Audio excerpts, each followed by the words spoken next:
एक बार बरसाने में एक सेठ जी आए। तो सेठ जी का नियम था कि वो कोई किसी को, संत महापुरुष को भोजन प्रसाद खिलाकर के भोजन करते थे। अर्थात जब तक वो किसी को भोजन ना करा दे वो स्वयं भी भोजन नहीं करते थे। तो बरसाने में उनके साथ उनके कुछ सेवक भी आए थे। उनको कहा भैया कोई साधु बाबा को बुला के लाओ, हम उनके चरण धोएंगे और भोजन प्रसाद पवाएंगे, फिर हम पाएंगे। तो चले गए सेवक ढूंढने। पर आज राधा रानी की ऐसी माया, ऐसी लीला की राधा रानी ने कि आज कोई संत मिला ही नहीं बरसाने में। जबकि बरसाना तो संतों से भरा रहता है, सब संत बरसाने में लाडली जी के चरणों में पड़े रहते, पर आज एक भी नहीं मिला। तो द्वारपालों ने, जो दूत थे, सेवक थे, उनने सोचा कि अगर खाली हाथ लौट गए, कोई साथ लेके नहीं गए, तो सेठ जी बिना संत को खिलाए भोजन नहीं करेंगे, और सेठ जी कोई भोजन नहीं मिलेगा तो फिर हमें भी भूखा रहना पड़ेगा। तो क्या करें?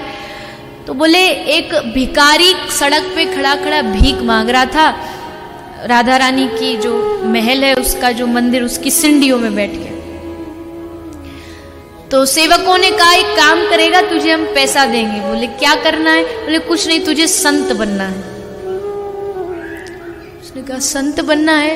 मैं तो संत नहीं। बोले संत बनने में बाहर से क्या लगता है, बस कपड़े ही तो संत जैसे बनाने, दिल हो संत जैसा चलना हो, स्वरूप ऐसा बना ले, बढ़िया चंदन लगा ले, धोती पहन ले, कुर्ता पहन ले, 2-4 माला लटका ले, और हम कह देंगे कि ये बरसाने के सबसे सिद्ध बाबा जी। तो लेके उनको वो सेठ जी के पास ले आए।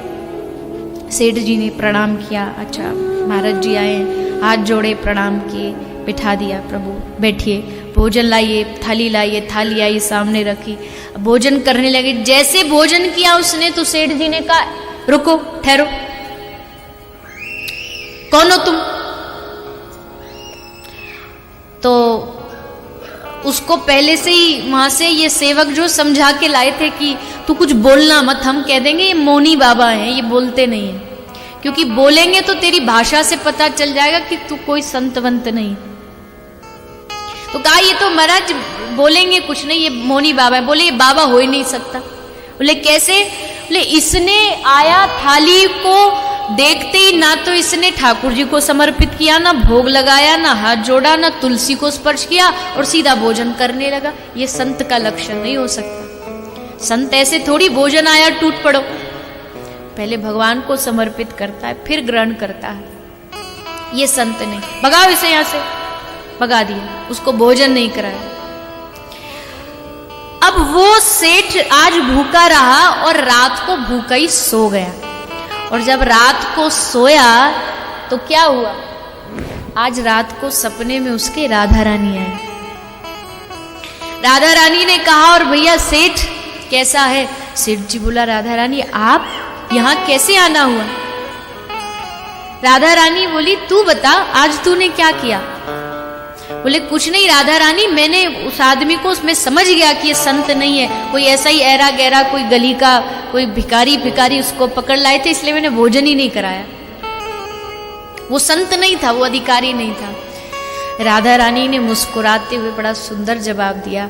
राधा रानी कहती है बस एक दिन में ही घबरा गया, एक दिन में ही तू संत नहीं है तो भोजन नहीं कराऊंगा, ये मन में ठान लिया। सोच मुझे 40 साल हो गए उसको भोजन कराते कराते, आज तक मैंने नहीं कहा कि ये संत नहीं है तो इसको खाना नहीं दूं, इसको भोजन नहीं दूं। अगर मैं इतनी कृपा कर सकती हूं और तुम्हारे पास कोई आए तो तुम ढूंढने लगते हो। इस बात से सिद्ध हो सकता है कि वो राधा रानी कितनी करुणामयी है, कितनी कृपा बरसाती है।